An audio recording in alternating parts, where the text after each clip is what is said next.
Hey everyone, my name is Wes Tate and I've been in the e-commerce business since 2015. I first started out as a small business myself and then I moved over to the education side to help teach everybody all the things that I've learned.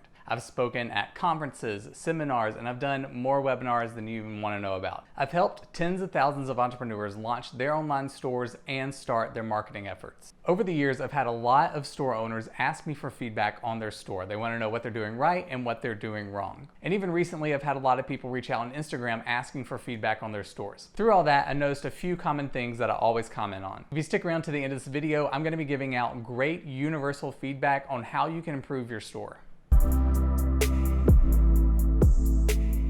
Before we get started, go ahead and subscribe to my channel and click on that bell icon. That way you never miss new content just like this. The whole point of today's video is to be very real and straightforward with you. I want to give you some honest feedback that is going to help you improve your store. First, a disclaimer. I don't know your niche. There are thousands of niches in the world and I just simply can't know everything about all of them. And so here's some tough love for you. That's your job. You need to pick a specific niche audience so that way you can do the work you need to do in order to reach them. What I can do is help you learn the things you need to discover about your niche audience. So I can help you figure out what you need to be paying attention to in your research of your audience. You need to be looking at things like where they are globally, because that's going to decide what products you actually add to your store. Do they need warm weather stuff right now or cold weather stuff right now? Are they strictly on TikTok right now? Are they on Instagram? Are they still hanging out on Facebook? All that is going to be determined by the research you do. So that is a common category that people are always asking about, usually because they're not seeing the amount of sales that they would like to be getting. You can spend all the money in the world on a cool website, great social media posts, product photography,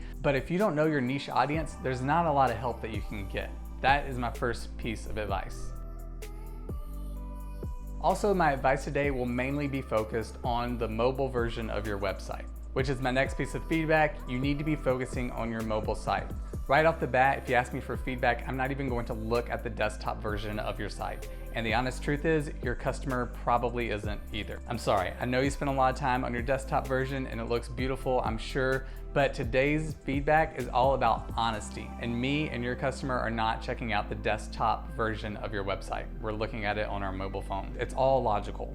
We are small businesses. You and I, we're small businesses. Our main way of getting people to our website is going to be through social media, whether that's social media posts that we make ourselves or through paid ads that we're running on social media. And the reality of it is that people are not using their desktop to check social media. They are on their phones looking at social media. They click on a link on whatever the post is about our store, and then on the phone, it's going to take us from that post to the website, which will be the mobile version. And even if you're sending out emails with a link, emails are still mainly checked on people's phones. So even that link will lead to the mobile version of the website. That's why you hear people say mobile first. This is why. You should never look at the mobile version of your site and go, oh, that'll do, or it's okay, or they'll just have to look at the desktop. That's not the answer. Next up, let's talk about who your store is, the About section. A common struggle that we share as a small business is that we want to be perceived as a big deal. We want to come out with this presence that we are a hot, popular brand that our customers should buy into. And I completely validate that feeling and that desire to come across like that. The honest truth is we're not there yet. Customers don't know who we are and we can't treat them like they should know who we are. I'll explain what that means. When we're starting out, nobody knows us. We don't have the luxury of having a logo that does not have our name in it. And oftentimes the name that we give our store is usually meaningful to us or meaningful to our customers, but we have to tell them that. They're not gonna figure that out on their own. Oftentimes I run into a store that the name is in a different language than what the niche audience speaks, and it means something. Just like Nike. Nike is the Greek god of victory. Brilliant. But also they had to tell us that. We didn't just figure that out. We can't have meaningful store names, especially after we took so much time to come up with the perfect store name and not have anyone know what it means. The correction for this is having a great About Us page that explains everything to your customers. Your About Us page should talk about who you are as a store owner, what the store is about. If the name means something, this is where you tell people what it is. If you are raising money for something, this is definitely where you tell people about that. What happens if they make a purchase? What does that purchase mean? Does it mean something to you? Does it mean something to a program? Does it mean something to them? Tell them all this stuff. Two things I want to encourage you to do, especially if you're new or an unknown brand. One, right at the top that you should see on the mobile version of your site, About Us button should be at the top, somewhere in visible sight, so that people can automatically click on it and know what's going on. There should be no scrolling to find that. It should be right there. Another simple thing you can do is to add a tagline for your business right underneath your logo. That can go right there on the homepage so that everybody can see it. To bring up Nike again, just do it. I could know absolutely nothing about the brand Nike, but seeing the tagline, just do it, I know that this brand is meant to encourage me to accomplish my goals. So having a simple 3-word tagline can be exactly what you need to get your point across and to help your niche audience know what your brand is about. The next thing I want to talk about is the navigation of your website.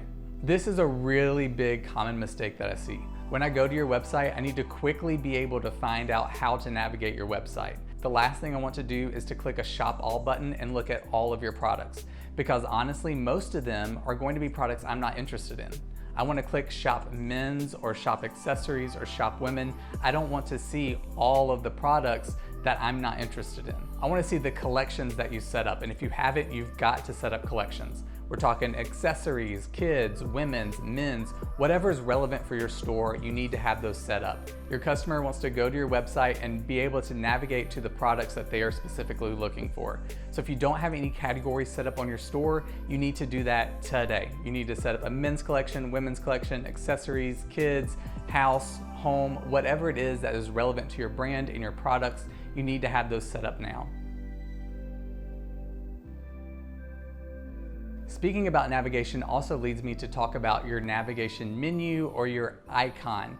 When I go to your website, I need to know where to find that menu. This is not a place to get creative or cute with your navigation icon. We want to make things as easy for your customer as possible. I was reviewing this one store and the menu was hidden behind the cart button. So you had to click on the cart to see the menu options. Well, if I haven't added any products to the cart, I'm not gonna click the cart button.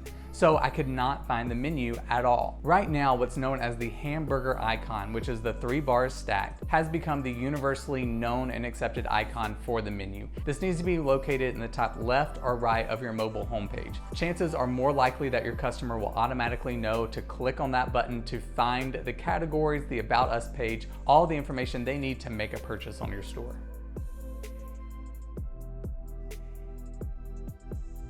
These are the biggest and common mistakes that I see new store owners making. So take my advice to make these corrections. It will make your website so much easier for your customers to navigate and to understand, which is going to increase the likelihood of them making a purchase. And it also just gives you a great place as a store owner to grow from. Be on the lookout for more advice just like this, so click on that subscribe button, that way you never miss it. We'll call this Volume 1 because as I continue to review stores and check them out and get feedback, I'm sure I will notice a few more trends that need to be corrected. And even recently, I've had several people slide into the DMs. These are the biggest and common mistakes that I see new store owners making. So do as